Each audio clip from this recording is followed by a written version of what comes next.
Hey everyone, it's Denise Brown from caringourway.com. Probably about 10 years ago, I really started thinking about compassion fatigue during a caregiving experience. And what I realized is compassion fatigue is an umbrella term, and we have to get specific about what wears us out. And as I worked through this insight, I started developing webinars and I wrote a book. And then I asked family caregivers about their experience with compassion fatigue. And one of the questions I asked in the survey was, what energizes you? So I would ask, what wears you out? And then I would ask, what energizes you? And interestingly enough, but not really, now that I say this out loud, what energizes us when we're caring for a family member is solitude, time for ourselves. A caregiving experience is very loud. It seems like there's all this noise all around us, and there's a ton of noise in our head because of all the doubts and worries. And if we can have some solitude, we can disconnect from the noise. With that in mind, I have created our first happiness action word for our project that's starting in January. Our Caregiving Happiness Project looks at what can we do with simple steps that we take throughout our month to increase our happiness. And we're going to take one word that inspires action, keep track of the action we take during the month, and then find insights around how happier we might be because we've committed to actions related to one word. So the one word action for January, as we start our Caregiving Happiness Project, is quiet. So we're going to start our happiness project by focusing on how can we add quiet during our day. For me, I am going to quiet doubts by focusing on what's going well. I have a tendency to simply look at what's going wrong. And then if something is going right, I'm like, oh my gosh, that's such a surprise. But if I focused on what's going right more often, then I feel better about how much is going right.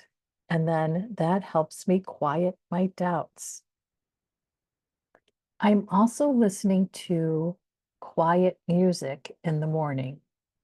When I would get up in the morning, I'd put on local news and then watch the national news, and it really drove my morning.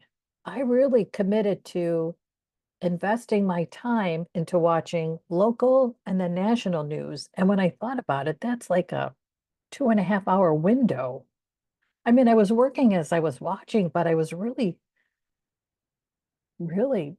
taking in a lot of news. And then it was at some point, I was like, that's too much news for me. So I thought there's got to be a easier way for me to spend my morning. So now I listen to music and I listen to classical music. Over the holidays, I listened to classical Christmas music.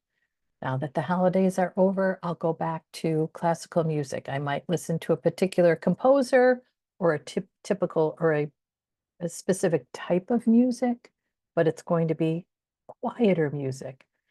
The other part about this that I'm really enjoying that was unexpected is my brother and sister-in-law, who've both died, loved classical music. So when I listen to this music, I'm calmer, my environment is quieter, and I'm having good memories of them. I feel like I am still connected to them through the music that I'm listening to.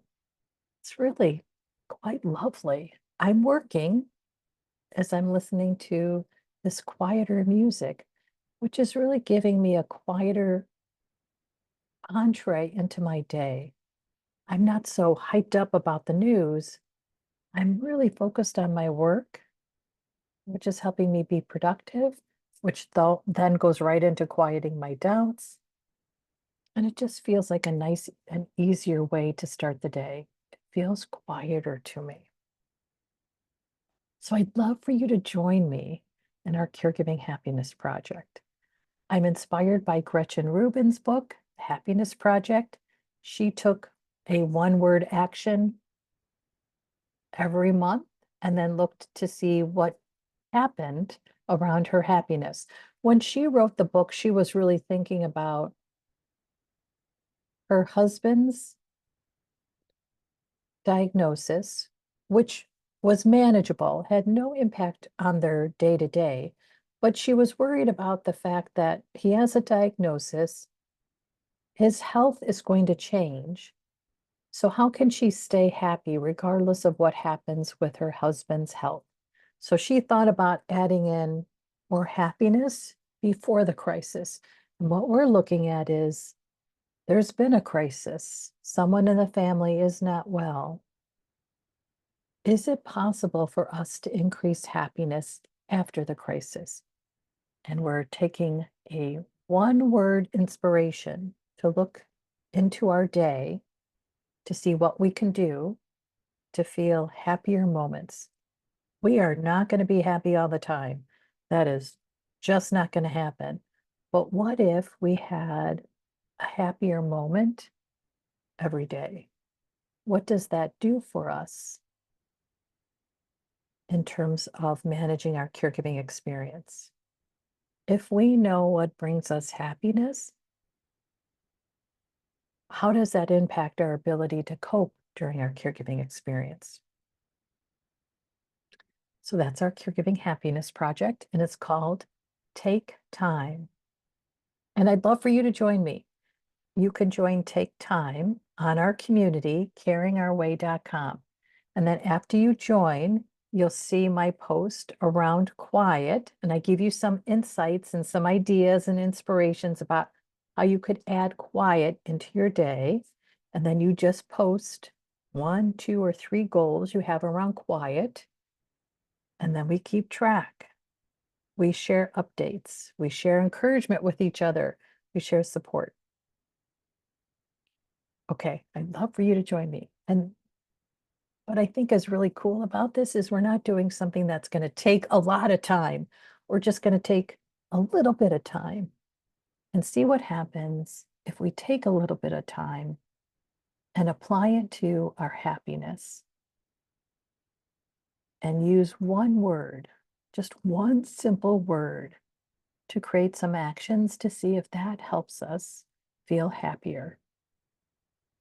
Okay, so you can join me and take time via our community, and the community is caringourway.com.